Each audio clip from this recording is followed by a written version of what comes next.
Yo, salut tout le monde, c'est Gata Volgar, j'espère que vous allez bien, moi pour ma part je vais plutôt bien, j'espère que vous avez passé une bonne journée. Aujourd'hui on se retrouve pour une nouvelle vidéo, donc on se retrouve pour le débrief du match France-Turquie, match qui comptait pour la 8e journée des éliminatoires de l'Euro 2020, match nul entre les deux équipes sur le score d'un but partout, l'ouverture du score signée Olivier Giroud à la 76e minute de jeu et l'égalisation signée Ayhan pour les Turcs à la 81e. Et suite à ce match nul, l'équipe de France reste deuxième de son groupe avec 19 points au compteur, égalité de points avec la Turquie leader. Donc on sait dans tous les cas que ces deux nations vont se qualifier pour l'Euro 2020. Mais bon, voilà, on ne sait pas qui c'est qui va passer par les barrages. Est-ce que ce sera la France? Est-ce que ce sera la Turquie? Mais bon, on ne sait pas trop. On va voir si la France va passer par les barrages ou pas. Je ne l'espère pas, mais bon, voilà, on va voir ce que vont nous réserver pour la suite l'équipe de France. On va voir ce que l'équipe de France va nous réserver pour la suite. Voilà, donc pour débriefer un peu ces 90 minutes entre la France et la Turquie, les 45 premières, elles étaient plutôt intéressantes de la part des hommes de Deschamps. Voilà, on a montré un beau visage, on s'est créé pas mal d'occasions en première mi-temps, notamment avec des actions de Griezmann, Sissoko ou encore Kingsley Coman. Voilà, mais bon, on n'arrivait pas à trouver le cadre, on était tombé sur une très bonne défense de la Turquie, voilà, avec Soyuncu et Demiral, une charnière centrale assez solide de la part des Turcs. Leur gardien aussi, Günok, qui a été très très bon durant cette rencontre. Voilà, donc franchement très bon match de la part de l'équipe de France, enfin très bonne entame, si on peut dire ça comme ça. Voilà, on s'est créé des occasions, notamment avec Griezmann, comme je disais, qui avait trouvé plusieurs fois le gardien de la Turquie sur sa route. Voilà, Sissoko qui a essayé plusieurs fois aussi à trouver la faille, mais comme je disais, il était tombé aussi sur Günok. Voilà, donc on avait du mal à trouver la faille avec une défense, un bloc défensif assez compact, assez solide de la part des Turcs. Voilà, donc mi-temps, on rentre au vestiaire sur ce score de 0-0. Seconde période, on commence comme on l'avait commencé, avec de la domination. Voilà, donc on a essayé de continuer à trouver la faille, à percer cette défense de la Turquie, voilà. Mais ce qui était dommage, c'est ce qui nous manquait, c'était les centres aériens. Ça se voyait que quand on jouait avec Ben Yedder, les centres étaient plutôt à ras de terre. Et lorsque Giroud était entré en jeu, on avait adressé pas mal de centres aériens. Du coup, ça mettait en difficulté la défense turque. Voilà, donc ça se voyait qu'on pouvait faire la différence sur coup de pied arrêté lorsque Giroud était rentré en jeu. Voilà, et justement à la 76e, sur un corner tiré par Antoine Griezmann, Giroud dévie ce ballon au premier poteau. Ça vient battre Günok, le gardien turc, qui était totalement battu sur cette action. Et à la 76e, Giroud inscrit le but pour l'équipe de France. Voilà, donc l'ouverture du score pour les Bleus. Au passage, l'attaquant français qui inscrit son 38e but sous le maillot de l'équipe de France. Il est à 3 buts encore de Michel Platini, qui est le deuxième meilleur buteur de l'histoire de l'équipe de France. Mais bon, voilà, on va pas s'enflammer non plus pour Giroud, même si bon, il se rapproche de plus en plus du record de Platini. Voilà, il en est loin encore pour celui de Thierry Henry, car je le rappelle, Thierry Henry est le meilleur buteur de l'équipe de France avec 51 buts sous le maillot des Bleus. Voilà, donc à ce moment-là, l'équipe de France mène 1-0 grâce à un but de Giroud. Ensuite, dans les 10 dernières minutes, on a commencé un peu à se relâcher. Et malheureusement, on se prend ce but à la 82e. Les Turcs étaient un peu plus, ils se sont plus projetés vers l'avant en seconde période qu'en première mi-temps. Voilà, donc en seconde période, les Turcs ont commencé à être un peu plus dangereux avec des occasions de leur capitaine Yılmaz, ou encore des entrées en jeu de Tosun et Çalhanoğlu qui ont fait quasiment la différence pour les Turcs. Voilà, donc du coup ça a été plus compliqué pour l'équipe de France de défendre sur eux. Et donc voilà, ça a été une seconde période un peu plus dure pour les hommes de Deschamps. Voilà, et malheureusement à la 82e, on se prend ce but.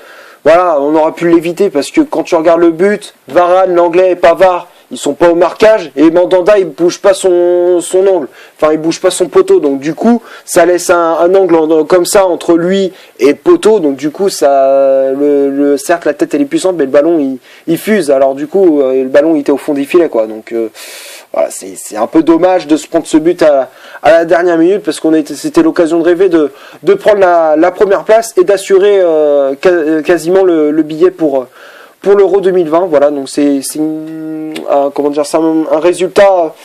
Je dirais pas que ça nous arrange, mais bon, ça en tout cas ça arrange personne entre la France et la Turquie, même si on sait dans tous les cas ça va être eux qui vont se qualifier pour l'Euro, mais bon, voilà, c'est comment dire, un résultat plutôt décevant de la part des hommes de Deschamps. Voilà, donc on va passer maintenant à la composition d'équipe que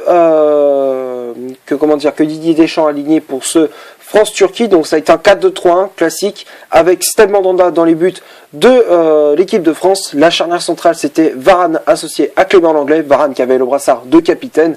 Pavard latéral droit, Hernandez latéral gauche à la place de Lucas Digne laissé sur le banc, et Hernandez du coup qui faisait son retour dans le 11 de départ, voilà, suite à son forfait face à l'Islande, il fait son retour. Voilà, très bon match de la part du latéral français. Ensuite, Matuidi et Tolisso devant la défense, Griezmann en numéro 10, Moussa Sissoko milieu latéral droit, Kingsley Coman milieu latéral gauche, et en pointe de l'attaque de l'équipe de France, c'était le monégasque Wissam Ben Yedder. Voilà pour le 11 de départ. Après, il y a eu les remplaçants qui étaient entrés en jeu. Il y avait Giroud qui était entré en jeu à la place de Wissam Ben Yedder. Il y avait Thomas Lemar qui était entré en jeu à la place de Blaise Matuidi, et Jonathan Iconé qui était entré en jeu à la place de Kingsley Coman. Voilà. Donc pour la composition d'équipe, on va passer maintenant aux statistiques de cette vidéo. Donc on va commencer par celle de l'équipe de France. La France, c'est 22 tirs au total, dont 9 tirs cadrés, 65% de possession de balle, 636 passes au total, 88% de passes réussites, 10 fautes commises, 2 cartons jaunes, 0 carton rouge, 4 positions de hors-jeu et 10 corners obtenus pour les Bleus. Du côté de la Turquie, c'est un peu moins alléchant, voilà, avec 5 tirs au total, dont 1 tir cadré, dont 1 but, voilà, donc ils ont été un peu plus efficaces que nous offensivement. 35% de possession de balle, 364 passes au total, dont 76% de passes réussites, 10 fautes commises, 3 cartons jaunes, 0 carton rouge, 2 positions hors jeu et 0 corner obtenus par les Turcs. Voilà pour les statistiques. Je n'ai pas grand chose à dire, ça représente bien la physionomie de ce match. Voilà, l'équipe de France a un peu pêché offensivement que les Turcs. Voilà, les Turcs ont été un peu plus efficaces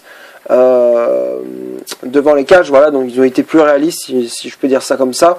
Voilà, donc ça représente bien un peu la physionomie de ce match quand on regarde les statistiques de cette rencontre. Voilà, donc on va passer maintenant au top et au flop de cette vidéo. Donc on va commencer par Steve Mandanda. Voilà, Mandanda, pour moi je le mettrais quand même dans le flop, parce que pour moi il aurait pu éviter ce but à la dernière minute qui nous coûte un peu cher. Voilà, donc pour moi Mandanda, j'ai trouvé un peu décevant durant cette rencontre, même s'il n'a pas été énormément sollicité dans cette rencontre.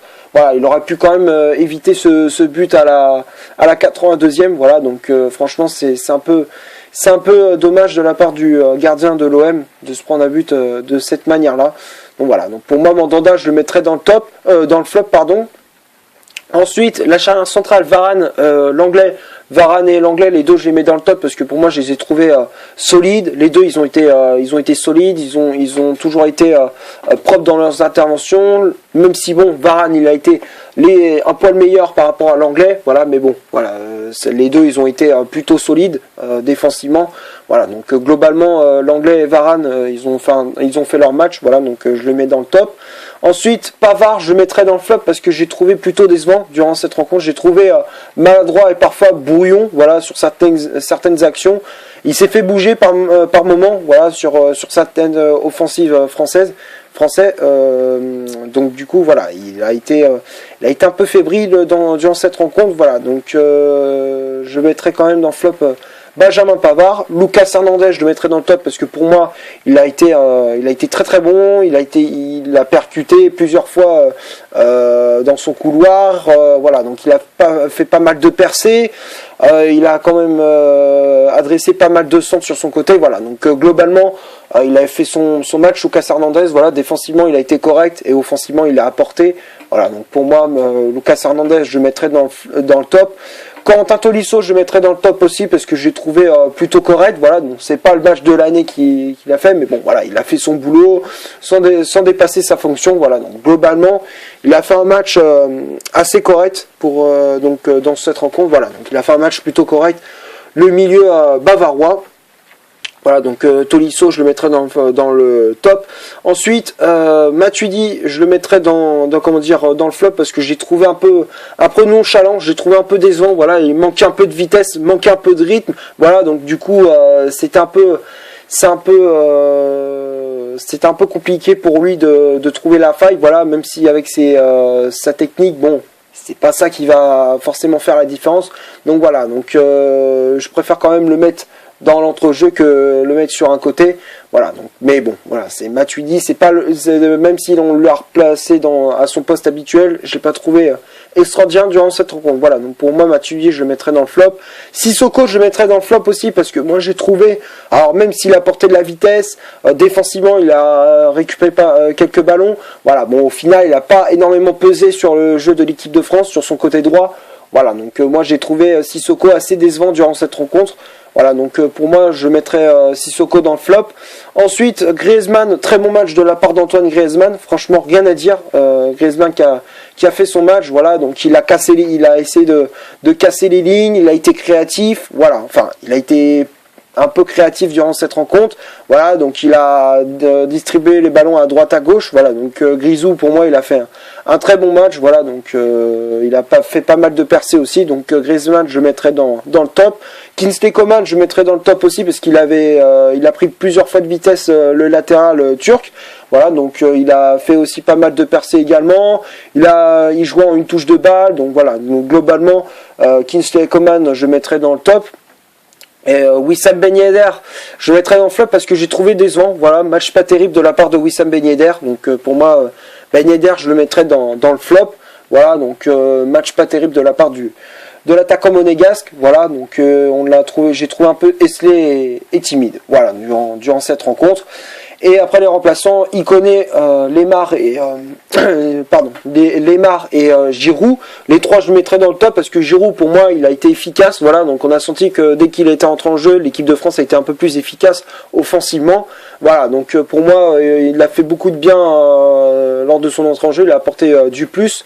Voilà, donc globalement, Giroud, il a fait une bonne entrée en jeu. Donc c'est pour ça que je le mets dans le top. Lemar, on va commencer plutôt par Lemar. Après Ikoné, on en parlera après. Lemar, très bonne entrée en jeu. Voilà, donc il a apporté de la vivacité, de la technicité. Voilà, donc il a apporté de l'intensité aussi. Voilà, donc très bonne entrée en jeu également de Thomas Lemar. Voilà, qui a apporté un peu de vitesse dans le jeu de l'équipe de France. Donc pour moi, je le mettrai dans le top. Et Ikoné, pareil. Voilà, donc il a été percutant. Il a toujours apporté de la vitesse. Il a tenté aussi des frappes à l'entrée de la surface. Voilà, donc il a tenté sa chance à plusieurs reprises. Voilà, donc globalement, Ikoné, je le mettrai dans le top.